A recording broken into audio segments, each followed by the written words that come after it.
so we covered page 1 of the handout on Friday. Okay. And we learned all about the factor theorem. Okay. If x equals c is a zero of the polynomial f of x, then x minus c is a factor of the polynomial f of x. Okay. That was basically what page 1 was all about. Okay. Top page 2, we have what's called the complete factorization theorem. Okay. Here we got a polynomial of degree n, right? This is the leading term, a sub n times x to the n, right? And a sub n is the leading coefficient, right? N is the largest power of x, right? So the degree of the polynomial is n. And so we have a polynomial of degree n. We can write it as the product of n linear factors. Okay. So it starts right, here's the first linear factor, here's the second, and here's the nth one. Now some of these factors might be repeating, right? Because zeros can have multiplicities, right? You can have a 0 with a multiplicity of 5, and that means 5 of the factors will be identical. Okay. So not all the zeros are unique, right? Some of the zeros repeat. Okay. And some of these values of c, right, can be and will be complex numbers. Okay. So we're going to review complex numbers this morning, which from your high school days, right, involves the number I.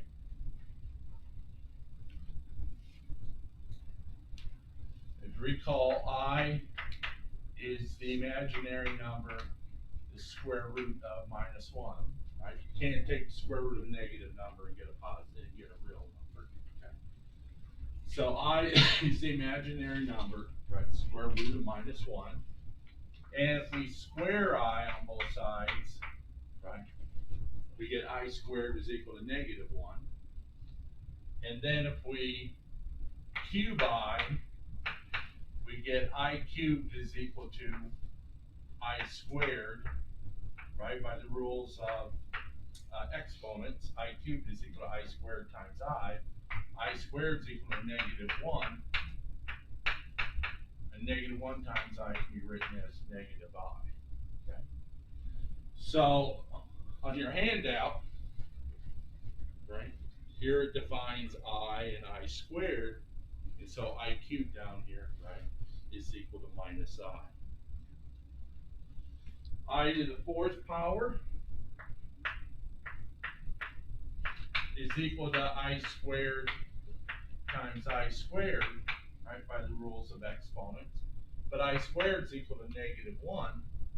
So this is equal to negative 1 times negative 1, which is equal to 1. So I to the 4th power, right, is equal to 1. That's what this is right here. Okay. All right. So in example 3, okay, we're going to subtract one imaginary number, right, from another, and then write the complex number in what is called standard form. Okay. So in subtracting one imaginary number from another, right, you reduce the radical pretty much the same way as you would with real numbers. So we have the square root of minus 48, and we're going to subtract from that the square root of minus 27. Right? So we're going to write this as a single radical. Okay. And so you got to look for the perfect squares under the radical. Okay. 2 squared is equal to 4. 3 squared is equal to 9. 4 squared is equal to 16. 5 squared is equal to 25.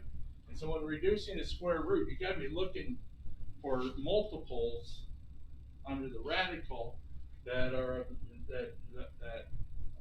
the form 4, 9, 16, 25, 36, and so forth. Okay. So square root of minus 48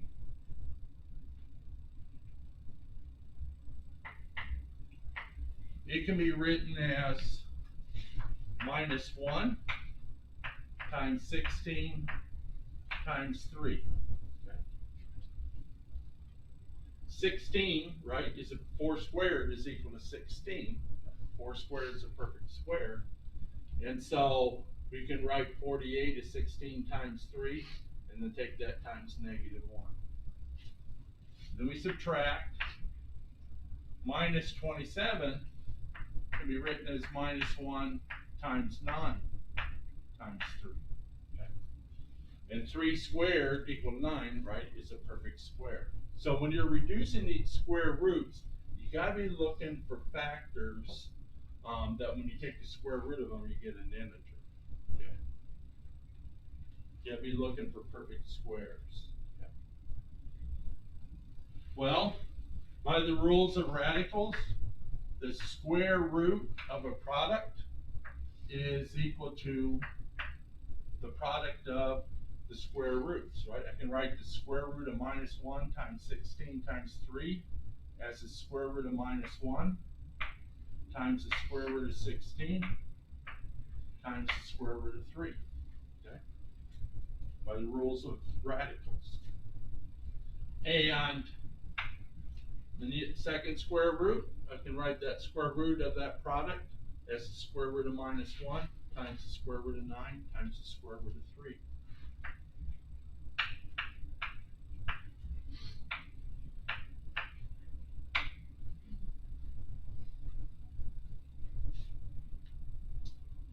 Well, square root of 16, you know, is 4. Square root of 9 is 3. And square root of minus 1 is I. So I have I times 4. And let me write it out this way. I times 4 times the square root of 3. And then we subtract from that. Square root of minus 1 is I. Square root of 9 is 3 times the square root of 3.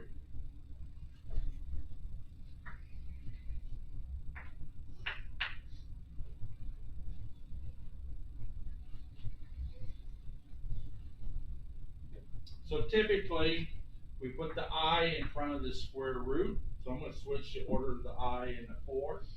And I have 4I times the square root of 3 minus, switch the order of the I and the 3 here. I have minus 3I times the square root of 3. Well, these are like terms. I square root of 3, I square root of 3, right? Treat those like you would x. If I replace I square root of 3 with x, I have 4x minus 3x. And you know 4x minus 3x is 1x. So 4I root 3 minus 3I root 3 is equal to 1I root 3.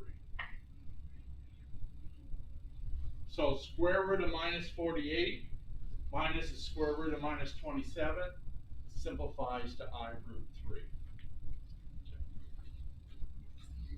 Okay. And typically we put the I in front of the square root because if you put it after the square root, it has a habit of ending up under the square root, and that's wrong. Okay. It has to be outside the square root. So we usually put it in front of the square root to make it clear that I is not under the square root. Okay. So I root 3, right, is the like term in this difference, and you treat I root 3 just like you would x. Okay. Any questions on that in simplifying that? Okay. All right, addition and subtraction of complex numbers, right? It's just like grouping like terms, right? I have A plus BI plus C plus DI. And so when you add those two complex numbers, you just combine like terms, right? A and C are like terms, and B, BI, and DI are like terms. So you end up with B plus D times I. And similarly with subtraction. All right, so in example 4, we're going to multiply two complex numbers.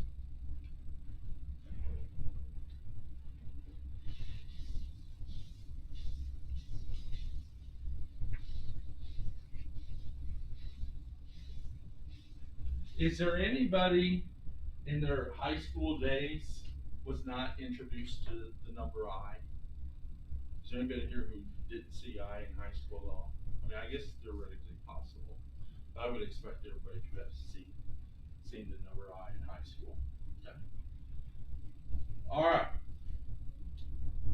So in example 4a, we're going to multiply the complex number 2 minus I times the complex number 4 plus 3I.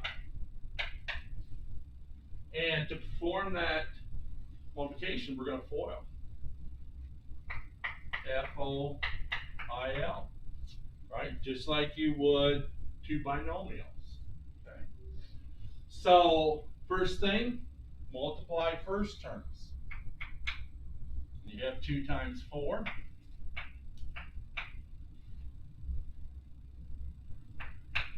Then multiply outer terms. And you have 2 times 3I. And then we multiply inner terms. And we have minus I times 4, which is the same as minus 4 times I. And then we multiply last terms. And we have minus I times 3I.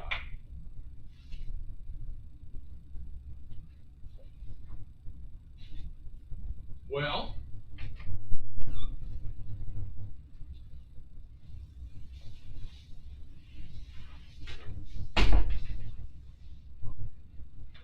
now you got to simplify. So 2 times 4 is 8. 2 times 3 is 6. So 2 times 3I is 6I. And then we have minus 4I. And then we have minus I times 3 times I. And it doesn't matter what order you do the multiplication. So we have minus 3 times I squared. Right then, it's minus 3 times I, which is minus 3I squared.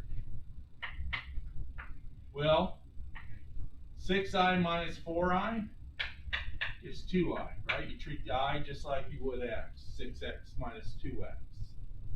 6x minus 4x, excuse me. And then I squared, we know, is equal to minus 1. So I replace I squared with minus 1. And now we have minus 3 times minus 1 is plus 3, and 8 plus 3 is 11.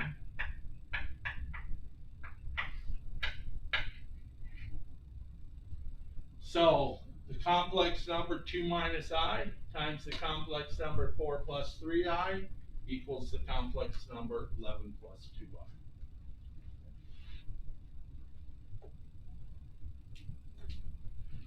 Any questions on that, ladies and gentlemen?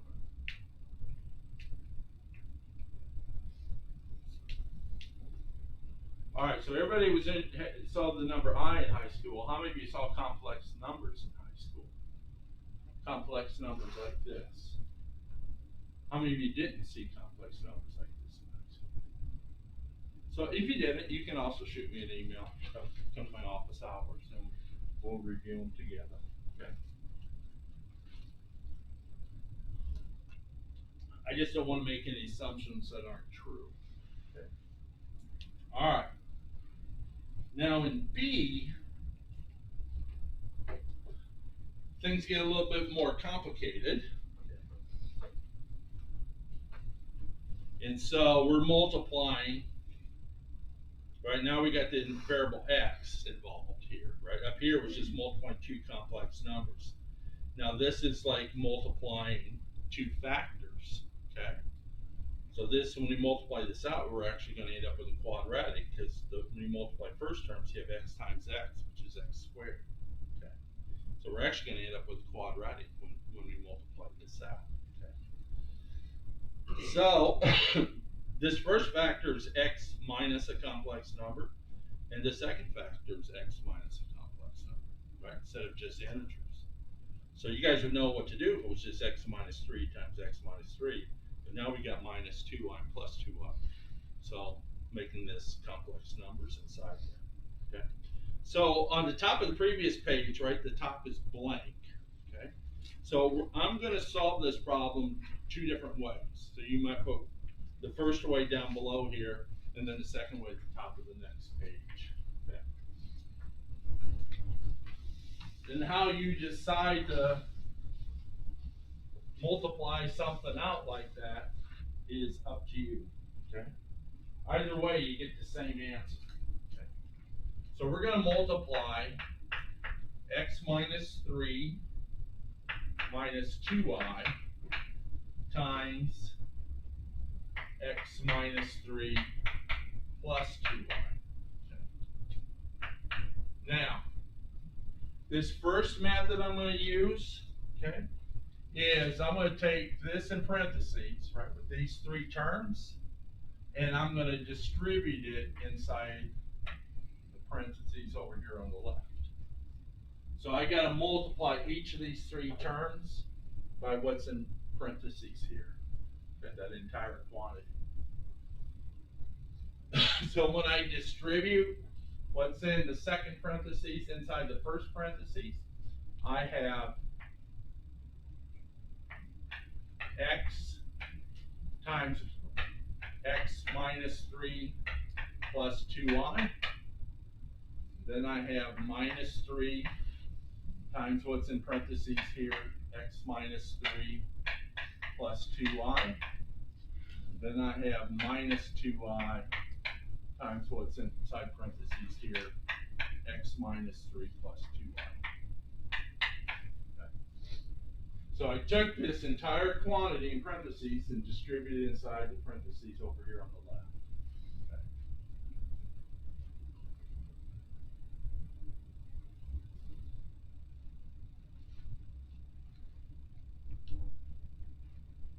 Okay. Okay. So far, so good. Now we got this first product here. We got to distribute the x inside the parentheses. And then we got to distribute the minus 3 over here inside the parentheses. And then we got to distribute the minus 2y over here inside parentheses. Okay. So x times x is x squared. X times minus 3 is minus 3x.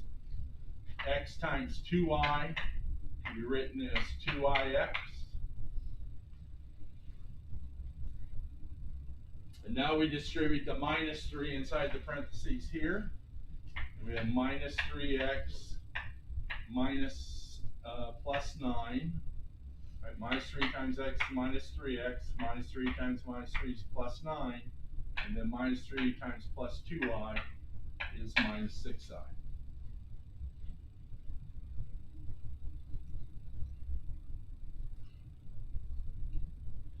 And then we distribute the minus 2y inside parentheses over here. We have minus 2y times x. Then minus 2y times minus 3 is plus 6i. And then minus 2y times plus 2y is minus 4i squared. Okay. And now you got to combine like terms. Okay. Well, there's only one term involving x squared, this guy right here. Then we have minus 3x minus 3x is minus 6x.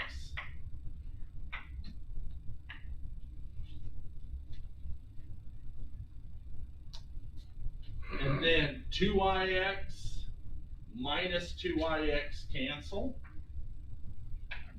2ix minus itself is equal to 0. And then we have plus 9.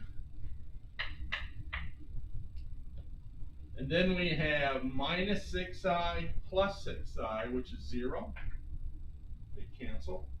And then we have minus 4i squared, where I squared is equal to negative 1.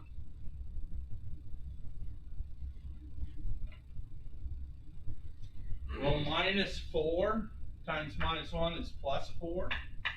So this is equal to x squared minus 6x plus 13.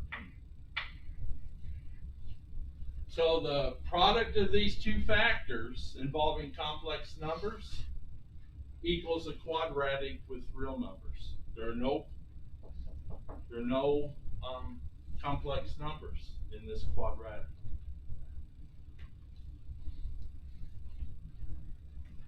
So another way, if we look at it in reverse, this quadratic factors into these two factors with complex numbers. Okay? And so that's what we're, in this section, what we're going to be encountering with some frequency is we'll factor a polynomial with real numbers for coefficients, but the factors will have complex numbers in them. Okay. Any questions on that? Okay. Now I'm going to do solve this problem a second way, which I think is faster and what you'll probably see me use with some frequency in this chapter. Okay. Can I erase this? Not, if you didn't get it all, you can watch the video.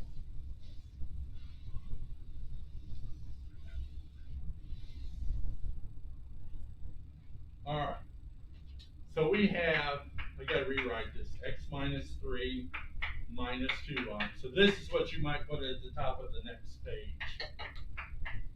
In that blank space at the top of the next page. And what I'm going to do is I'm going to group the x minus 3 inside parentheses. So I have x minus 3 in parentheses minus 2i. Okay. Putting parentheses around the x minus 3 doesn't change anything. Okay. And then inside second parentheses, I put the x minus 3 inside parentheses, and I have x minus 3 in parentheses times plus 2y.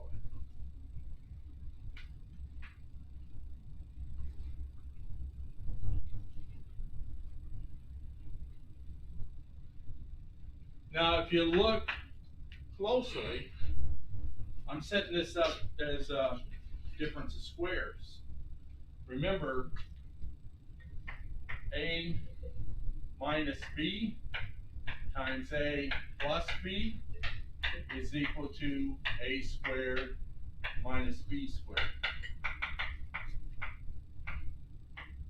Difference of squares. So inside the first parentheses, I have a minus b. And inside the second parentheses, I have a plus b. Where a is equal to x minus 3 and b is equal to 2y. Okay. So I can FOIL this like a difference of squares. Okay.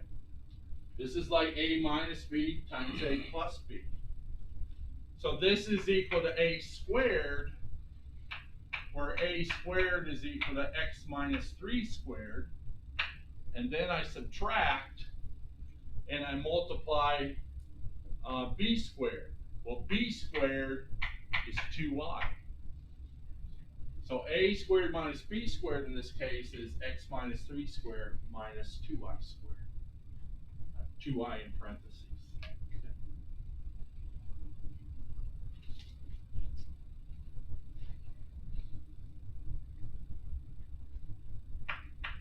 Well, you know x minus 3 squared is not x squared minus 9. You got to FOIL this, right? So x minus 3 squared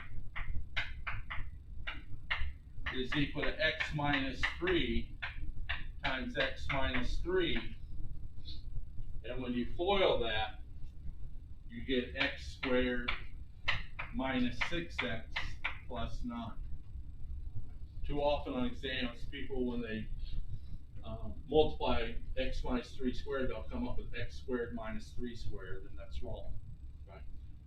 There's the inner and the outer. It's minus 6x. And then we subtract 2y squared. Well, by the rules of exponents, this is equal to 2 squared times I squared, which is 4I squared.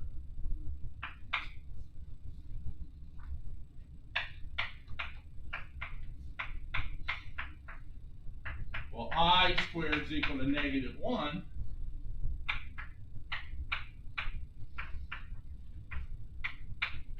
Minus 4 times -1 is plus 4. 4 plus 9 is 13.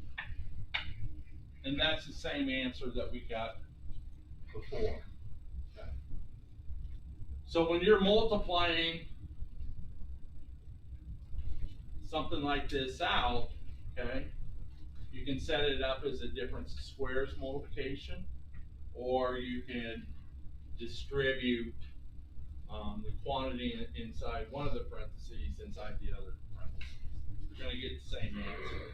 Okay. It's just a matter of which are you more comfortable with. I'm comfortable with this because it's faster. All right, any questions on that, ladies and gentlemen? Okay. All right. So you flip over to the next page if you're not there already.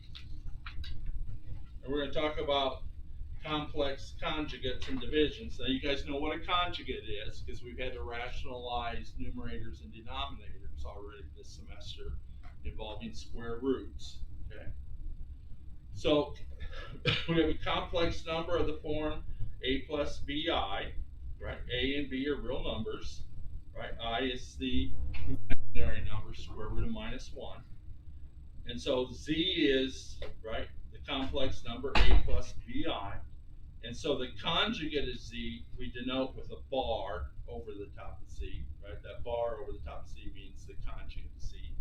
And the conjugate, to write out the conjugate of z, you just change the plus sign to a minus sign, right? Just like when we were rationalizing numerators and denominators, okay? So the conjugate a plus bi is a minus bi. And the converse is also true. The conjugate of a minus bi is a plus bi. Okay? It goes both ways. Okay? All right. So in example 5, right, we're going to write the complex number, which is 2 plus 3i. Remember, fraction bars are like division symbols. So we're dividing the complex number 2 plus 3i by the complex number 4 minus 2i. And we gotta rewrite this quotient in the form of a plus bi, right? So we gotta get rid of the fraction bar, okay? And write it as a plus bi. Well, to do that, we're gonna do the same thing we did in rationalizing a denominator with square roots. We're gonna multiply top and bottom by the conjugate of the denominator. So we're going to multiply top and bottom by 4 plus 2i. And that gets rid of the I in the denominator. Just like in rationalizing the denominator square roots, it got rid of the square root in the denominator. Okay. So let's illustrate that.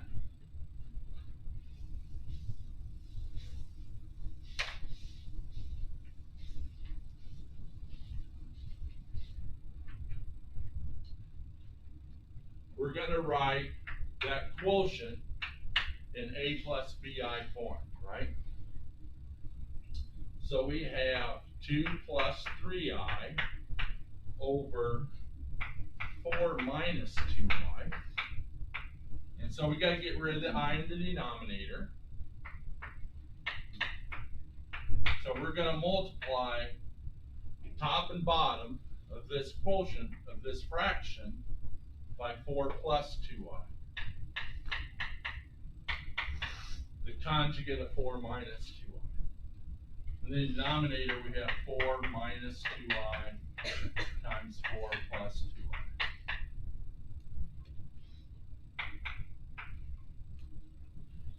Now, to carry out the multiplication in the numerator, we have to FOIL. And to carry out the multiplication in the denominator, we have to FOIL. Okay. So when we multiply first terms in the numerator, we have 2 times 4, which is 8. Then when we multiply outer terms, we have 2 times 2i, which is 4i. And then when we do inner terms, we have 3i times 4, which is 12i.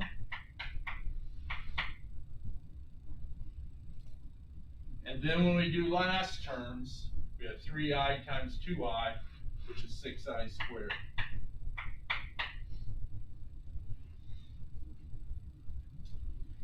Now, when we FOIL the denominator, it's of the form a minus b times a plus b, right? You see that? So this is going to end up with the difference of squares when we FOIL that. So this is equal to a squared minus b squared. A squared is 4 times, right? It's 4 squared. And b squared is 2i squared. A is equal to 4, b is equal to 2i. So when you FOIL that on the denominator, you end up with a squared minus b squared, which in this case is equal to 4 squared minus 2i squared. Okay.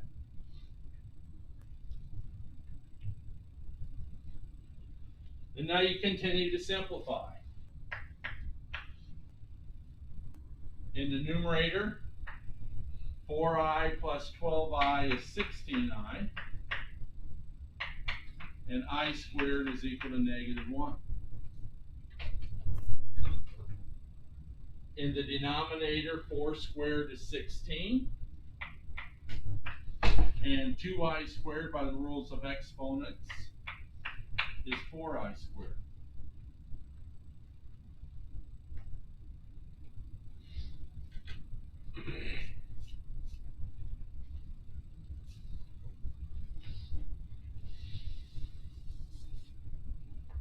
So far, so good.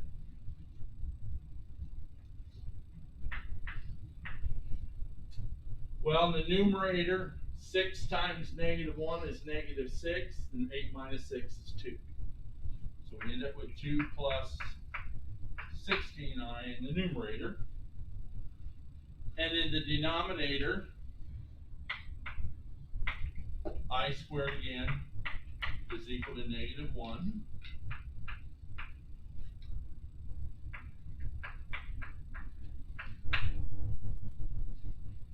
Minus 4 times -1 is plus 4. 16 plus 4 is 20.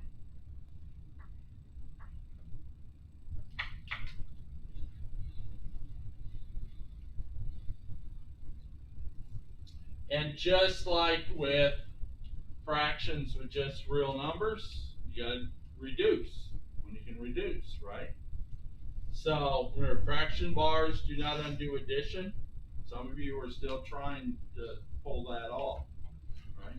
Fraction bars do not undo addition. So this is equal to 2 over 20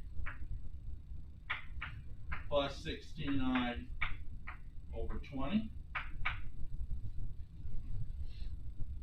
Right? Each of these terms in the numerator have to be divided by 20. And 2/20 reduces to 1/10. Right? Both the 2 and the 20 are divisible by 2. And over here, both 16 and 20 are divisible by 4. So we get 4 over 5. And we can pull the I out to the right of that quotient. So that we end up with a plus bi form. Right? So this is equal to 1/10 plus 4/5 I.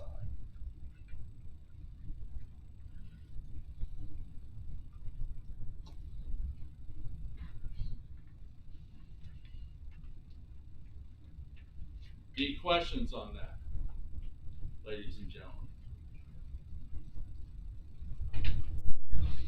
Nada?